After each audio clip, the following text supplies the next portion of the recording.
Hello, Andrew Kopp here, and today I'll be recording from my phone. I just want to kind of try something a little bit different, see how you guys like it. But for today's Cop a Book special, we'll be talking about how an economy grows and why it crashes. And a reason why I decided to read this book, aside from the fact that I'm aspiring to go in the financial field, is that I think everybody should have a basic premise on how an economy grows, forms, evolves, etc. Because we all contribute to an economy. I mean, if you have a car, if you live in a house, if you're on this computer or phone, which I'm sure you are right now, or else you're going to be watching this, you contribute to the economy. You have demands, and it's easier each and every day to also give supply, give value, whether it be through blogs, videos like I'm making right now, whether if you're still manufacturing, whatever you're doing. So we all contribute demand for sure, and we'll also each and every day more of us is supplying. But this book was a great book. It used a clever kind of storytelling way to show how an economy grows. I think they started with catching fish by hands, and then a guy made a net, and then next thing we're in a real estate crisis. It was a very clever book, especially for guys who are not too into economics and don't want to hear all the terms and things of that nature. I think this is a great book for you. But there's a couple things I wanted to discuss in today's video, and one of them was how you get rich, right? How you become wealthy, financially wealthy. And in this book and many other books that I'm reading right now, it's all about value. Value is the key word. How are you giving value to other people? And just because you may think what you're doing is valuable, maybe because you may think your job is valuable, doesn't mean the marketplace believes it's valuable. And I heard a great interview by Warren Buffett where he said we have all types of people in the economy: people who are policemen, people who work as firefighters, people who serve in the army, teachers, the garbage men. These guys are all providing good value. We need them. We use them on an everyday basis. Without them, who knows where how safe we'd be or how educated we'd be. However, the marketplace doesn't deem them valuable, and that's a shame. And as unfortunate as it is, we all need to become cognizant of it, and just be more self-aware about our value that we're giving, and how our value is perceived in the marketplace. Because again, we might think it's valuable, but if the market doesn't think it's valuable, who are we fooling? You know what I'm saying? Um, I thought that was very interesting. Whether it's Tony Robbins, this book, that book, it's all about giving value. And people hate on the Kardashians. I mean, as much as you don't think they have a product or things of that, they're offering value for people, and that's that value is different. It's mostly escaping, entertainment, and people value that. And the easiest way to determine value is where the money is, right? A lot of people don't like sports, but athletes are getting paid because a lot of people put money into that. So the marketplace and your perceived value is two different things, and that's something I kind of wanted to share with you.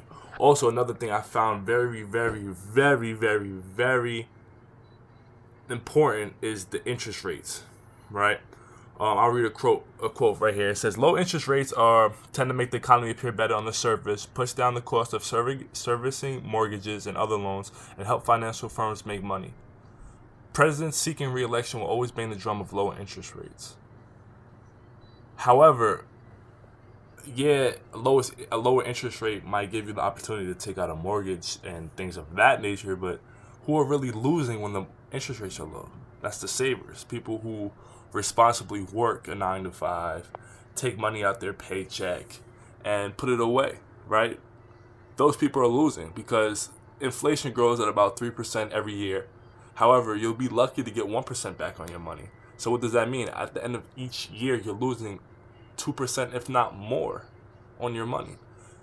So it's practically impossible to save your way to financial freedom. And if you go on Forbes list right now and look at all the billionaires and the richest people in the world, none of them saved. They're all investors. Not necessarily investors in the stock market, although a lot of them are that, but people who invest in themselves, whether it be buying books, going to seminars, going to conferences, people who invest in themselves.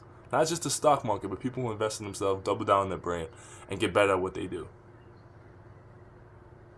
one of my mentor, Ty Lopez, says that you have to spend your way to, in this economy, you have to spend your way rich. And that doesn't mean you buy RRD stuff, rusting, rotting, and depreciating. I know my Coach Bali, we spoke about this in our training session last week.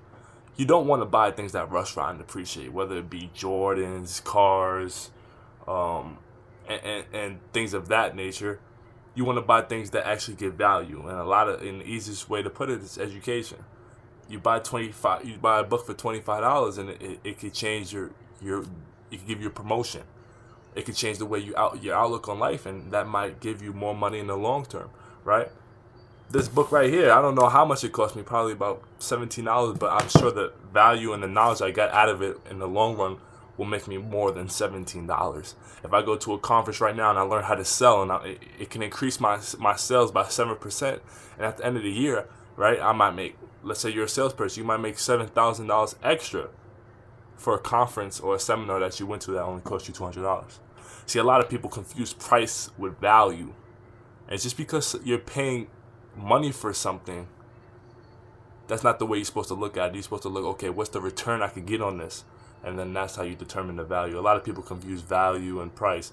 And, don't let that be you. Another thing in this book, a lot of people buy when they're supposed to sell and sell when they're supposed to buy. When markets are high and everything looks like it can't go wrong, that's probably the time you don't want to buy something, right? How many people bought houses in 2006, 2007, right before the market crashed? They're not very happy right now, right? And when things are bad, people let their emotions get the best of them. But when they're supposed to, economy is terrible, depression, or recession, you get a lot of good deals in the stock market. You get a lot of good deals on your houses, but people are emotional.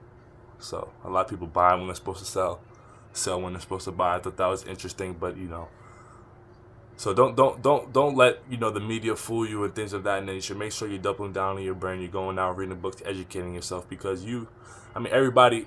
Incentives was another thing covered in this book. Everybody has skin in the game, so they're gonna tell you a story that makes it beneficial to them, and that's just capitalism. That's the society we live in.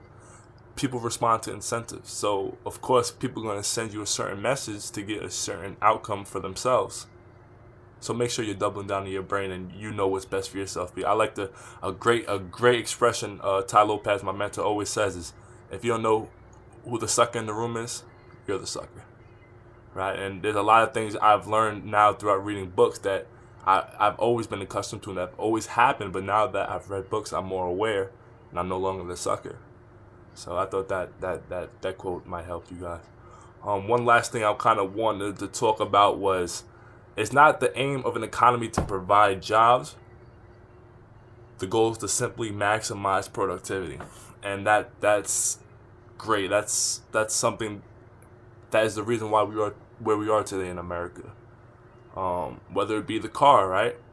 How many people, buggies, people who, whatever, horse breeders and things like that. When we had the car, a lot of those people went out of business, right? Of course, they fought at first. They resisted change. But the car, I'm sure, was better for productivity in America. The computer, how many jobs did that put out of? How many jobs were put out of business as a result of a computer? However, although those people fought at first, in the long run, right now, it was better productivity-wise for the nation.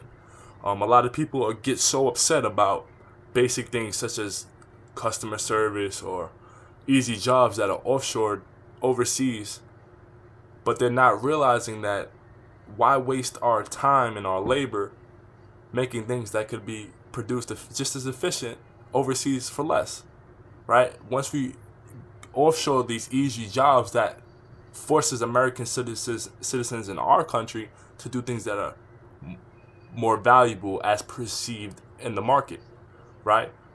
You're no longer answering phones and answering basic questions because we outsourced that to India for cheaper. Now you're forced to double down, invest in yourself, and be more productive, which will help America. So I think that was very interesting. A lot of people don't resist change.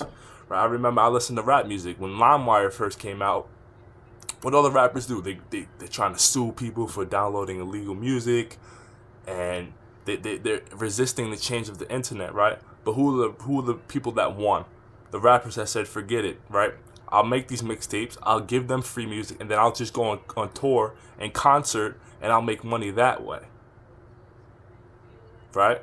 Those are the rappers who won, not the rappers who resisted the change and tried to sue everybody who was downloading music illegally. Now nobody really buys music anymore. Everybody goes on tour. Right? The quicker you stop fighting change and the quicker you adapt, the faster you can get ahead of things. And I thought that was something that was very interesting. And the book goes into a lot more detail, such as America's debt and how, what's alternatives and what's some ways that America can solve the debt issues, whether it be to default or, cutting spending, raising taxes, things of that nature. He believes that cutting government spending probably won't happen because Republicans, Democrats can't really agree on what to cut it on, nor will people be accepting of their benefits getting cut. Raising taxes too much, whether it be on the rich, the middle class, the poor, raising it too much, people are going to revolt because people feel like they're entitled to that money and just don't want to get it taken away from like that. He believes government had too big of an ego to default on loans. So he basically says that the most probable alternative or solution will be to print money to pay off these debts, and that will wipe out the currency. He said it probably won't happen today, it probably won't happen tomorrow, but it's something our future generations are going to have to deal with. And I just thought it was an interesting book altogether. He also explained about the housing crisis, right? And the schooling system, and how, the reason school rates are able to go up so high is because students like you and I, who are watching out there, were able to get loans so easily that schools raise tuition because they know that, Fannie Mae or whatever is going to give us a loan on our money so easily, right? So if they raise it to $53,000 a year, it doesn't matter because loans are so easily available that they can do that and get away with it because we don't have no problem getting the money, right? And that was the same thing that happened during the housing crisis. Houses were able to go up and go up and go up and go up because the access to credit was so easily available. And,